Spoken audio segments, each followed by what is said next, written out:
Iya, pemirsa, apa kabar Anda? Tokoh kita hadir kembali lagi bersama saya Adam Lubis. Dan di tokoh kita kali ini, saya akan mengajak Anda untuk kenal lebih dekat dengan sosok budayawan Indonesia.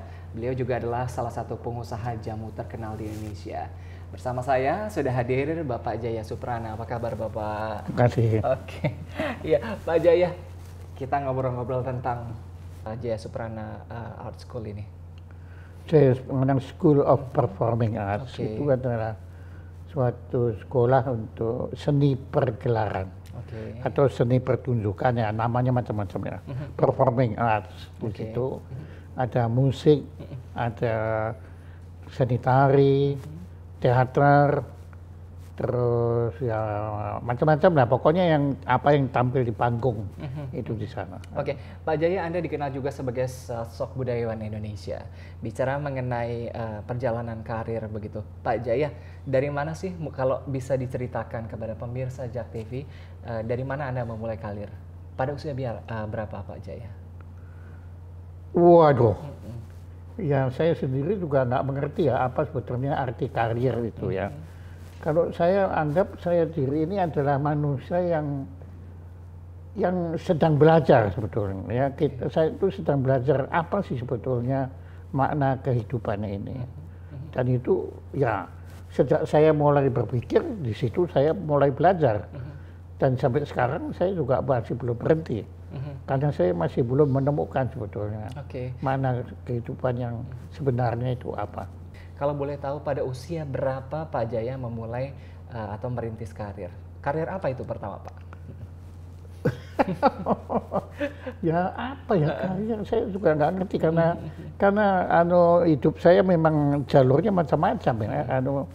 Saya mulai membuat komik itu usia 5 tahun. Oke. Saya mulai membaca itu usia juga sekitar 5 tahun itu ya, mulai membaca, dan bacaan saya pertama langsung ensiklopedia ya. Kemudian kalau musik ya juga pada waktu 5 tahun itu saya mulai pakai kaleng-kaleng kosong, kemudian apalah yang bisa saya. Alat musik pertama yang saya mainkan tuh harmonika mulut itu. Ya, kemudian kalau menyanyi saya nggak bisa. Ya, saya menyanyi saya paling nggak bisa. Mulai menulis juga mulai ketika saya mulai belajar itu ya juga sekitar itu. Jadi ya saya kira saya mulai ya kalau boleh dikatakan ya saya mau usia 5 tahun itu tadi. Usia 5 tahun ya. Oke, kalau merintis dari karir, kita tahu ada jamu jago. Mulai tahun berapa? Pada kalau saat usia jamu berapa jago jualan itu jamu, Pak? saya nggak berani bilang itu karir, karena itu saya sekedar melanjutkan usaha yang dirintis oleh kakek saya. Ya, jadi kakek saya itu pada tahun 1918 mendirikan satu perusahaan jamu yang namanya sekarang dikenal sebagai Jamu Jago, dan itu di Desa Wonogiri. Kemudian itu diwariskan ke orang tua saya. Kemudian dilanjutkan oleh saya dan saudara-saudara saya juga, dan sekarang sudah sampai di generasi keempat. Jadi itu bukan karya, itu kalau saya bilang itu adalah melanjutkan apa yang dirintis oleh kakek. Menurut Bapak sebagai seorang pengusaha sendiri, bagaimana dunia usaha di Indonesia sekarang? Bagus sekali, dan saya perhatikan generasi muda bangsa Indonesia makin giat berusaha, giat mandiri juga, apalagi dengan adanya sekarang teknologi yang disebut teknologi online. Itu luar biasa sekali. Saya lihat perkembangannya Indonesia bagus sekali. Pak Jaya, tadi kan Anda bilang bahwa Anda suka sekali membaca buku ensiklopedia, begitu ya.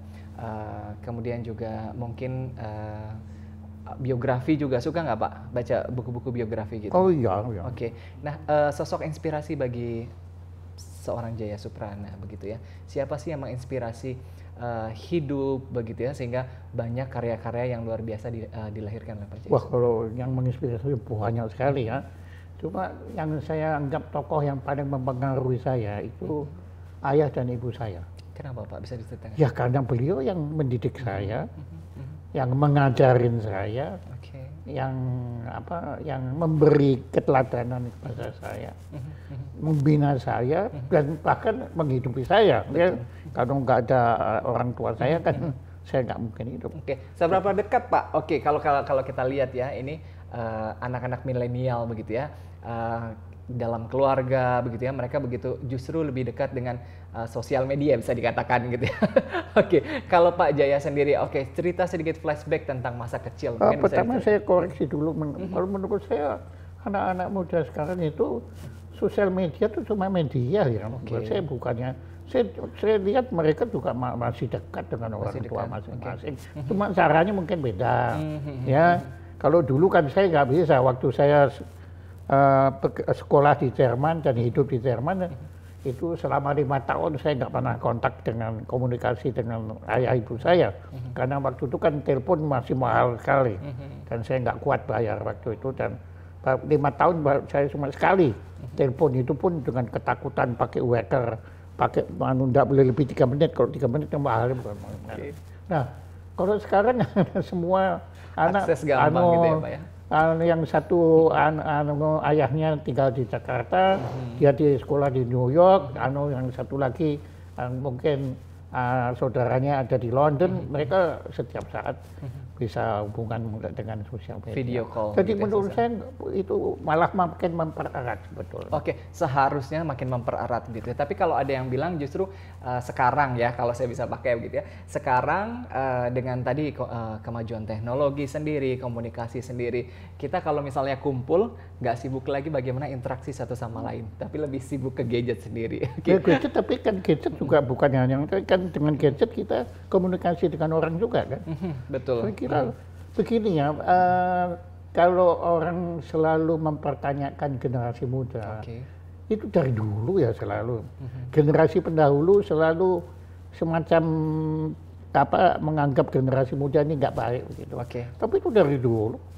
Ya zaman Plato juga, Plato bilang begitu. Ya zamannya Socrates, zamannya Schopenhauer juga bilang begitu. Zaman Bertrand Russell juga bilang begitu ya. Jadi itu saya kira kita generasi muda itu punya cara sendiri yang beda. Nggak bisa dinilai itu lebih baik atau lebih buruk, nggak bisa itu. Cuma beda aja. Caranya beda, metodenya beda, mekanismenya beda begitu ya. Tinggal mewarnainya tergantung kita. Kalau memang mau niatnya baik ya baik, kalau niatnya buruk ya. Masing-masing juga perlu, termasuk orang tua juga harus tahu memahami ya. Luar biasa tips dari Pak Jaya. Pak Jaya, masih akan kita lanjutkan pemirsa, tokoh kita masih akan hadir kembali selepas pariwara. Tetaplah bersama kami.